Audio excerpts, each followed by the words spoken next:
Hello दोस्तों, आप सभी को गुलाब जामुन जैसी मीठी मीठी नमस्कार। और इसी के साथ आप लोगों का स्वागत है मार्केट के पैचअप या ब्रेकअप शो में। अगर हम फ्राइडे के दिन मार्केट की बात करते हैं तो मार्केट एक गैप डाउन ओपनिंग देता है 70,974 की, और वहीं पर ही अपने दिन का हाई बना लेते हैं 80,034 का। जो अपना रेजिस्टेंस था 80,050 का, वहीं से मार्केट रिवर्स लेती है और मार्केट का लो बनता है 70,884 का और क्लोजिंग देता है 70,944 की। फ्राइडे के दिन हमें मार्केट काफी ज्यादा प्रेशर में दिखी, जहां पर बैंक निफ्टी सबसे ज्यादा प्रेशर में था। लेकिन अगर हम स्टॉक स्पेसिफिक थे तो वहां पर हमें एक अच्छा मूवमेंट भी मिला है। हालांकि ब्रोडर मार्केट उस दिन कमजोर थी, लेकिन जहां पर ब्रेकआउट आए हुए थे वहां पर एक अच्छा मूव हमको मिला है। आप लोगों के साथ एक शेयर ओपनली डिस्कस हुआ था, अतुल ऑटो, आप चेकआउट कर सकते हो, और वो उसी दिन 10% तक का मूव दे चुका था।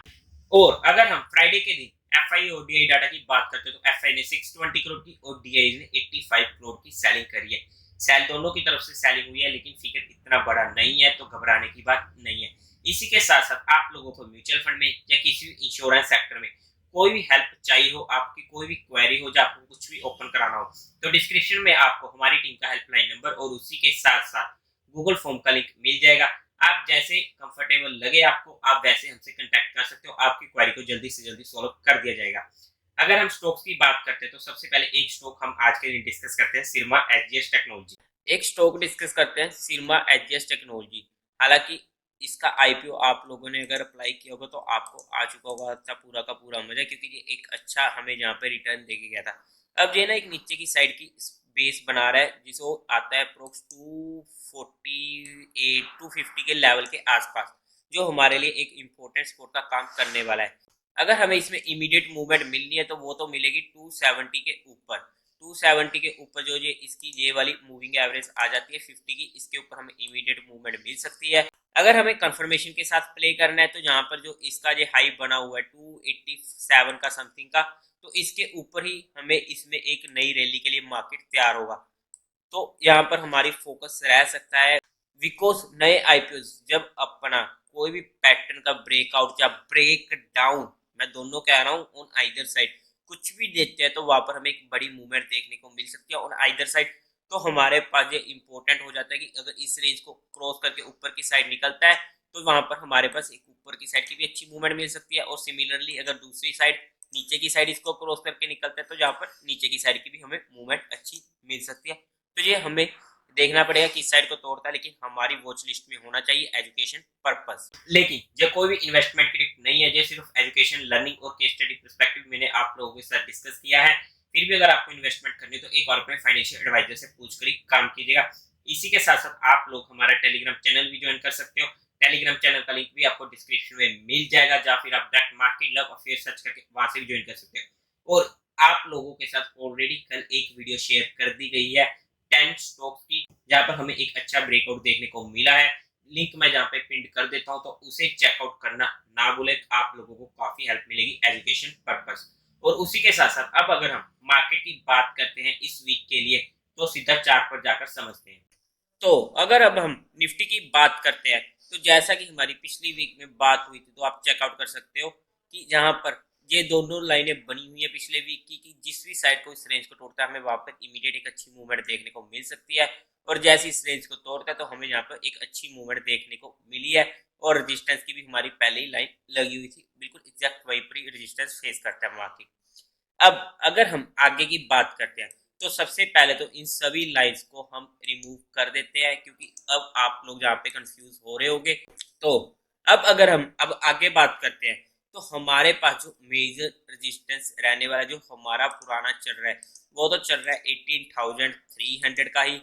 ये लेवल तो हमारे पास मतलब कि कहने का मतलब कि ये सबसे इंपॉर्टेंट लेवल होने वाला है। इसके ऊपर हमें मार्केट में एक अच्छी स्ट्रेंथ देखने को मिलेगी ही मिलेगी। इस जहाँ तक तो मार्केट ऑब्वियसली पूरे के पूरे चांसेस है 95% की मार्केट अप ट्रेंड में आ जाएगा। हमें एक फॉलो थ्रू स्ट्रॉन्ग डे भी मिल जाएगा, जहाँ पर हमारी क्वांटिटी इजीली कंट्रोल में आ सकती है। फिर हमें टेंशन लेने की इतनी जरूरत नहीं है और मार्केट नई रैली के लिए तैयार हो जाएगा।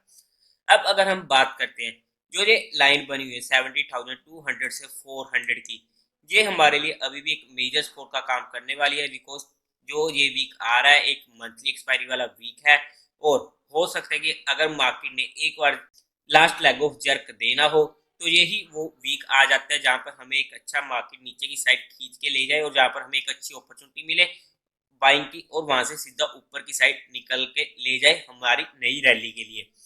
ब्रॉडर मार्केट में हमें स्टॉक ऐसे काफी कुछ एक्शन मिल रहा है तो हम उस चीज को भी इग्नोर नहीं कर सकते, लेकिन अगर कहीं पर भी हमारा स्टॉप लॉस हिट हो रहा है तो वो हमें उसकी रिस्पेक्ट करनी पड़ेगी। इमीडिएट रेजिस्टेंस की अगर बात हम करते हैं तो 17,600 एक पहला एरिया आ जाता है जहां पर हमारे पास अगर मार्केट इस लेवल पर आती है एक बार बास्केट बाई की जहां पर हमें अपॉर्चुनिटी मिल सकती है। सबसे इम्पोर्टेंट पहला रेंज जो आ जाता है 17,600 का आने वाला है और ऐसे में जिन्होंने भी ब्रेकआउट दिए हैं वो रिट्रेस करने आता है तो हमारी उन पर फोकस रह सकता है एक छोटे से स्टॉप लॉस के साथ। अगर इस रेंज में मार्केट हमें मिलता है फिर तो हमारे पास एक बहुत ही अच्छा जोन आ जाएगा जहां पर तो हमें टेंशन लेने की जरूरत पड़ने ही नहीं वाली है।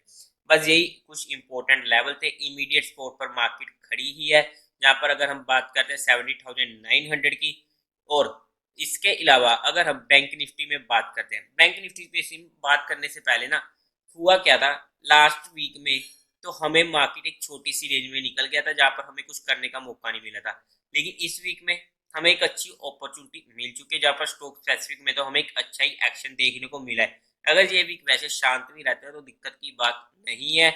अब अगर हम बैंक निफ्टी की बात करते हैं तो बैंक निफ्टी में भी हमारी पहले सी लाइन बनी हुई है जो 42,000 की, इसके ऊपर ही बैंक निफ्टी में हमें नई स्ट्रेंथ देखने को मिलेगी और बिल्कुल मार्केट वहीं से ही पलटता है और इसे रजिस्टर्स मानते हुए और एक अच्छी मूव नीचे की साइड दे जाता है। अब इम्पोर्टेंट जो स्पोर्ट हारने वाली है वो तो हमारे पास यही रहने वाली है जहां पर इसने पहले भी स्पोर्ट पकड़ी थी अप्रोक्स 3900 500 के पास पे। और अगर मैं इमीडिएट स्पोर्ट की बात करूं तो वो आ जाती है ये जो हो चुका है 40,600 के पास, जो ए वाली कैंडल है इसका लो ये हमारे पास इम्पोर्टेंट पहली स्पोर्ट का काम करने वाला है। तो इस रेंज को भी हम इग्नोर नहीं कर सकते। इसके ऊपर तो जैसे कि मार्केट में 80,300 का है, निफ्टी में तो बैंक निफ्टी में जो 44,000 का लेवल है जहां पर एक नई स्ट्रेंथ देखने को मिलेगी। 42,000 के ऊपर जो 44,000 के लिए रेडी हो जाएगा। इमीडिएट स्पोर्ट पर मार्केट बैंक निफ्टी आने की कोशिश कर रहा है जहां से अगर मार्केट में बाउंस आना है तो बैंक निफ्टी उसे लीड कर सकता है। तो ये हमारे पास पहली इंपॉर्टेंट स्पोर्ट आ चुकी है। मेजर स्पोर्ट हमारे पास ये आ जाती है 39,500 के पास की, 100-200 पॉइंट ऊपर नीचे आई कांट से, पर यही अब हमारे पास इंपॉर्टेंट लेवल्स होने वाले हैं। अब अगर हम इंट्राडे पर्पस मार्केट की बात करते हैं कल के लिए तो हमारे पास इंपॉर्टेंट लेवल जो निकल के आते हैं, सबसे पहले रेजिस्टेंस की बात करता हूं तो 18,000 से 18,050 हमारे पास इंपॉर्टेंट रेजिस्टेंस रहने वाला है। इसके बाद मेजर रेजिस्टेंस हमें मिलेगा 18,150 का और उसी के साथ साथ अगर हम स्पोर्ट की बात करते हैं तो 17,900 की इमीडिएट स्पोर्ट मिलने वाली है और 17,700 का हमें मेजर स्पोर्ट मिलेगी। लेकिन अभी भी मार्केट अप ट्रेंड में नहीं आई है और ये वीकली एक्सपायरी वीक है, तो हमें अगर इस वीक ड्रामा मिलता है तो हो सकता है वहां पर ये हमारे पास लास्ट लेग ऑफ जेरिको, तो वहां पर हमारे पास एक अच्छी अपॉर्चुनिटी मिलेगी। लेकिन अगर हमारा कहीं पर भी स्टॉप लॉस हिट हो रहा है तो हमें उसकी रिस्पेक्ट भी करनी पड़ेगी।